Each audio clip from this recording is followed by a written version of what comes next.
அண்ணா சமுதாய வானொலி நேயர்களுக்கு வணக்கங்கள்.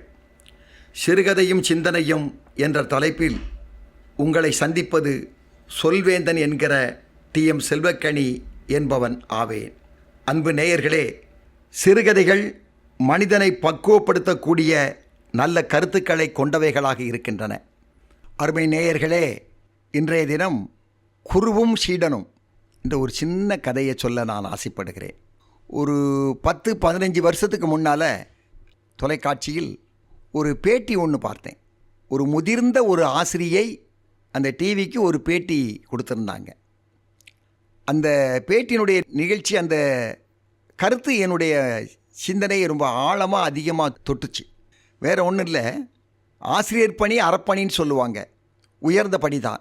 மனித வாழ்க்கைக்கு நிம்மதி தரக்கூடிய ஒரு நல்ல தொழில் ஆசிரியர் தொழில். அப்போ ஆசிரியர் தொழில் முற்காலங்களில் எப்படி இருந்தது, இப்பொழுது எப்படி இருக்குது, கொஞ்சம் யோசித்து பார்த்தோம்னா டீச்சர்ஸ் இப்போ ரொம்ப சிரமங்களை அனுபவிச்சுக்கிட்டு இருக்கிறாங்க. ஆசிரியர்களை அவமானப்படுத்தக்கூடிய மாணவர்களுடைய எண்ணிக்கை இன்றைக்கு அதிகமாகிட்டே இருக்குது. ரொம்ப மன உளைச்சலுக்கு இன்றைக்கி ஆசிரியர் பெருமக்கள் ஆளாகி இருக்கிறார்கள். ஆனால் அதெல்லாம் அவங்க பெருசுப்படுத்துகிறதே இல்லை. அதெல்லாம் தன்னுடைய பிள்ளைகள், தான் பெற்ற பிள்ளைகள் செய்யக்கூடிய ஒரு சின்ன சேட்டைகளாக எண்ணி அவைகளையெல்லாம் மறக்கக்கூடிய ஒரு மனப்பக்குவத்தை உடையவர்களாக இன்றைக்கு ஆசிரியர் பெருமக்கள் மாறிக்கொண்டிருக்கிறார்கள். அப்போ அந்த அந்த மேடத்துக்கிட்ட அந்த டிவியினுடைய அந்த ஒருங்கிணைப்பாளர் கேட்கிறார், உங்களுக்கு ஒரு பையன் ரொம்ப கிளாஸ்லையும் வெளியிடத்துலையும் ரொம்ப உங்களுக்கு அவமானப்படுத்தக்கூடிய அளவிற்கு, உங்களை தலை குனிய வைக்கக்கூடிய அளவிற்கு நடந்திருக்கிறான். அவனை பற்றி நீங்கள் என்ன நினைப்பீர்கள் அப்படின்னு ஒரு வினாவை கேட்குறாங்க. அதுக்கு அந்த ஆசிரியை ஒரு பெருமையான ஒரு பதிலை சொல்கிறாங்க. அப்படி மாணவர்கள் செய்வது இப்பொழுது வாடிக்கையாயிடுச்சு. நாங்கள் அதெல்லாம் பெருசாக நினைத்தோம்னா எங்கள் தொழிலை நாங்கள் சிறப்பாக செய்ய முடியாது. அதெல்லாம் அப்பப்போ நாங்கள் மறந்துடுவோம். எப்படிப்பட்ட மாணவனாக இருந்தாலும், எங்களுக்கு துன்பம் மேல் துன்பம் கொடுக்கக்கூடிய ஒரு மாணவனாக இருந்தாலும், எங்களை பெரும் அவமானப்படுத்திய மாணவராக இருந்தாலும், எங்களை அசிங்கப்படுத்த நினைத்த மாணவனாக இருந்தாலும், பொதுத் தேர்வை அவன் எழுதிவிட்டு வந்துவிட்டாலே அவனும் வெற்றி பெற வேண்டும் என்றுதான் இறைவனிடம் நாங்கள் மன்றாடுகிறோம் என்று சொன்னார்கள். தன்னிடம் படித்த மாணவனோ மாணவியோ பிற்காலத்தில் நன்றாக இருக்க வேண்டும் என்ற எண்ணத்தை உடையவர்கள்தான் ஆசிரியர் பெருமக்கள். இதில் எந்த குறைபாடும் யாரும் காண முடியாது. இவ்வாறு இருப்பவர்கள்தான் உயர்ந்த ஒரு ஆசிரியர்கள் என்று நாம் சொல்லுதல் வேண்டும். அருமை நேயர்களே, இந்த ஆமையை பற்றி எல்லாருக்குமே தெரியும்.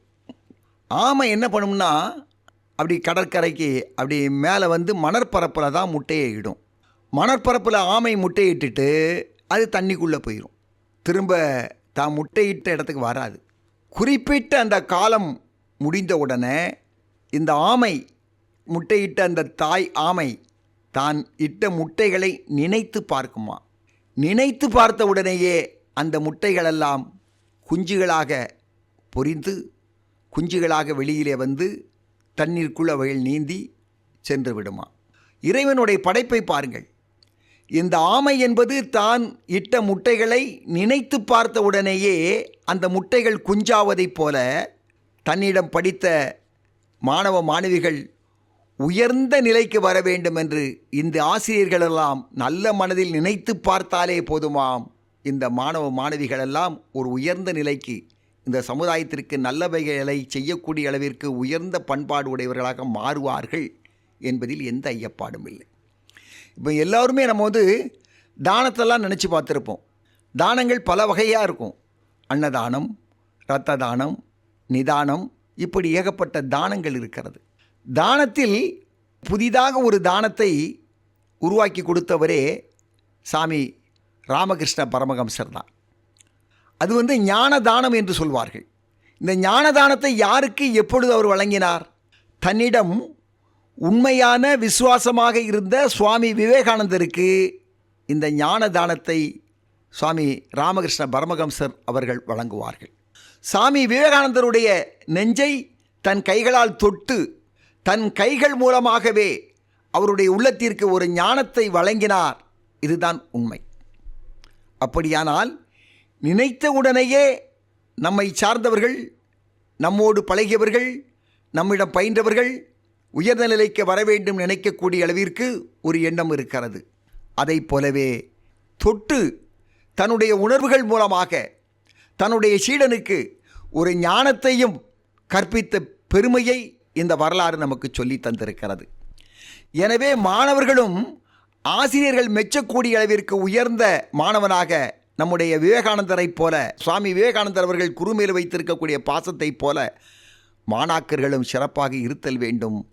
ஆசிரியர்களும் அந்த ராமகிருஷ்ண பரமஹம்சரைப் போலவும் அந்த தாய் ஆமையைப் போலவும் தன்னோடு உடைய தன் மாணவர்கள் உயர்நிலைக்கு வர வேண்டும் என்று அந்த ஞானதானத்தை சிறப்பாக செய்யக்கூடியவர்களாக இருத்தல் வேண்டும் என கேட்டு விடைபெற்றுக் கொள்கிறேன். நன்றி, வணக்கம்.